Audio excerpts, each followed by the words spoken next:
talk to the man. He is Harold the H. Peacock.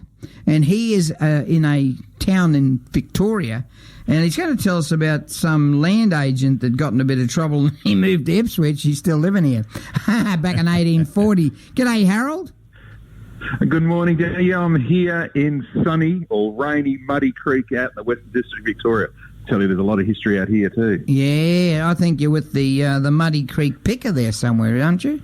Yep, Craig. He's one of our avid listeners, Craig and Wendy. And yep, Muddy Creek picker. He's going to be showing me through a few of his tricks this weekend. Now tell us about this 1840s agent. Yeah, it was in 1840, Samuel McGregor. He landed here in the Western District at Warrnambool, and that's 350 kilometres southwest of Melbourne, for those that don't know. Yeah, Warrnambool. In Warrnambool. Now, he immediately started making headlines because the following year he rode his horse from the Western District to Sydney, which is a distance of over 700 miles, and he did it in 23 days. Wow. And then at Warrnambool, he was on the first road committee in 1853. He was a member of the first council and was the first mayor in 1856 and 1857. There's even a road by the racecourse here named in his honour.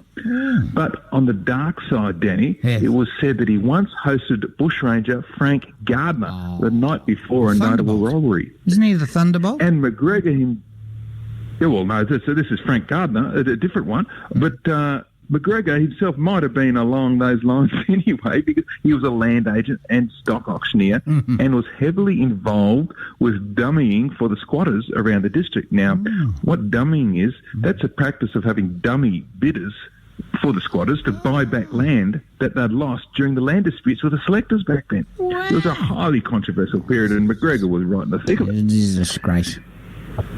Yeah, look, and he was also in business with another Western District character by the name of Billy Rutledge. Now, Rutledge, apart from being a politician, his businesses also flourished until one of his companies went bankrupt with debts of around £117,000. Wow. But anyway, in 1874, McGregor himself went broke with liabilities rumoured to be £60,000. Now, that's more than $65 million in today's money. Wow. There was nothing for it. There was nothing else he could do except move to Ipswich. Now, by the way, his place as a stock and station agent here in the district was taken by Alfred Tennyson Dickens, who was actually the son of English writer Charles Dickens. But anyway, when McGregor moved to Ipswich, he set up this at Redbank again as a stock and station agent. Threw himself into society, joined the committee of the Queensland Pastoral and Agricultural Society. He even unsuccessfully ran for Parliament as a candidate for Bundamba in the Queensland Legislative Assembly. Wow. In 1882, it seemed that Samuel McGregor had finally made it to the pinnacle of society. That's when his oldest daughter, Jessie, got married to the son of the printer and journalist William Fairfax. Danny, that's the Fairfax family, whose Australian media empire went on to be worth billions. That's with a B, billions of dollars. Unbelievable.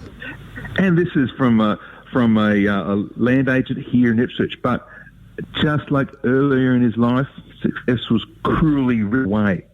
That's because, yes, his new Fairfax son-in-law was indeed a printer and journalist, but he's only a second cousin of the billionaire family of Sydney Morning Herald fame.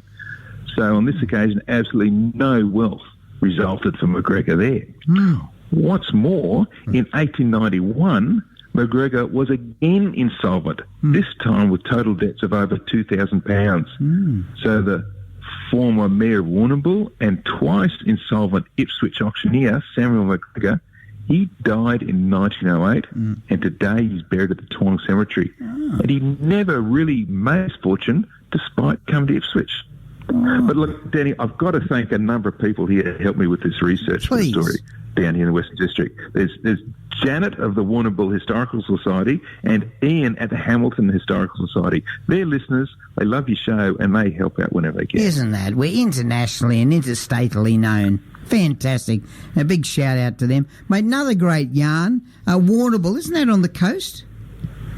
It is, yes. It's a seaside resort by their terms. They don't have the beaches that we have up here. No, I know. Not like Coolangatta. But I went away on a World Australian Surf Lifesaving Tour with a bloke, an older fellow. He was from Warrnambool. He was a lovely man. Geez, he's a funny bloke. Anyhow, mate, how do we find this story and other stories that you tell us every Saturday morning about this time? Yep, you'll find it on all the socials. In fact, shortly after this, I'll be live streaming on Facebook from the shed of the Muddy Creek Picker, and you'll be amazed what he's got in that shed. But go to historyouthere.com. Stories are uploaded every Sunday, but go to all the socials. You'll find history out there on all of them. And get out and do me an arc, and send them through to historyouthere.com. You are tuned to West Bremer Radio. It's 8:20.